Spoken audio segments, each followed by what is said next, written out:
বলেন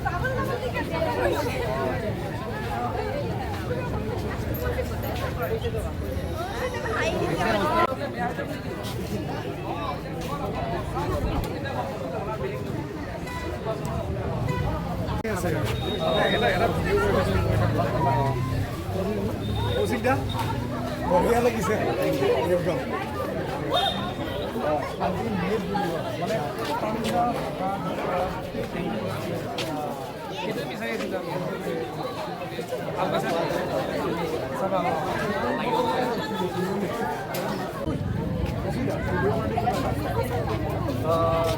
চিনেমা চালে তুমি ভাল পাইছা নাই আমাক আমি ইয়াত পইচা দিয়া নাই এইটো কথা ক'বলৈ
এই দুটা দিনত আপোনালোকে যিধৰণে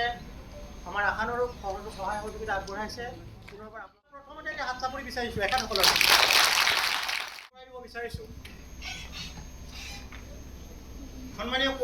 কৌশিক ভৰদ্বাজ ডাঙৰীয়া তেখেতক এখনি ফুলাম গামোচাৰে আমাৰ গ'ল্ড চিনেমা হলৰ স্বত্বাধিকাৰী মৃদুল চাকৰিয়াৰে সন্মানীয় জিৎ কলিতা ডাঙৰীয়া তেখেতকো আমাৰ সন্মানীয় ছাৰে এখনি ফুলাম গামোচাৰে সম্ভাষণ দিয়া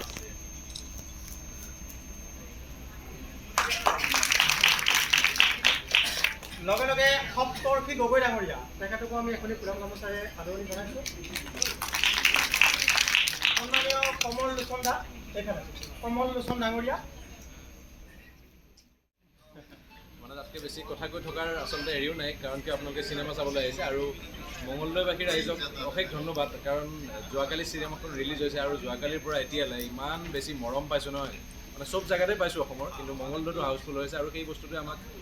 অধিক আপ্লুত কৰিছে আৰু উৎসাহ যোগাইছে যে আকৌ যাতে আমি নতুন ভাল ভাল অসমীয়া চিনেমা কৰিব পাৰোঁ আৰু এইখন চাব অহাৰ কাৰণে এইখিনি মুভমেণ্ট শ্বেয়াৰ কৰিলে চিনেমাখনৰ যিটো ছাছপেন্সটো বা যিখিনি থ্ৰিলটো মানে হ্ৰাস হৈ যাব পাৰে বা আহিব লগা অডিয়েঞ্চখিনিয়ে সেই মজাটো নাপাব, তেনেকুৱা মুমেণ্টছবিলাক আপোনালোকে অনুভৱ কৰি শ্বেয়াৰ নকৰিব। লাষ্টৰ ছাছপেন্সটো বহুত ডাঙৰ ছাছপেন্স, সেইটো আপোনালোকৰ ভিতৰতে ৰাখিব খালি। ধন্যবাদ। থেংক ইউ আমি সঁচাকৈ ধন্যবাদ জ্ঞাপন কৰিছোঁ টীম চুপা চুপিৰ এই গোটেই টিমটোক আমি ধন্যবাদ আৰু কৃতজ্ঞতা জ্ঞাপন কৰিছোঁ। পুনৰবাৰ আমাৰ সভালৈ আহি আমাক উৎসাহিত কৰাৰ বাবে তেখেতসকলক আন্তৰিক ধন্যবাদ আৰু কৃতজ্ঞতা জ্ঞাপন কৰিছোঁ। আপোনালোকৰ প্ৰতি অশেষ ধন্যবাদ। ইমান সুন্দৰ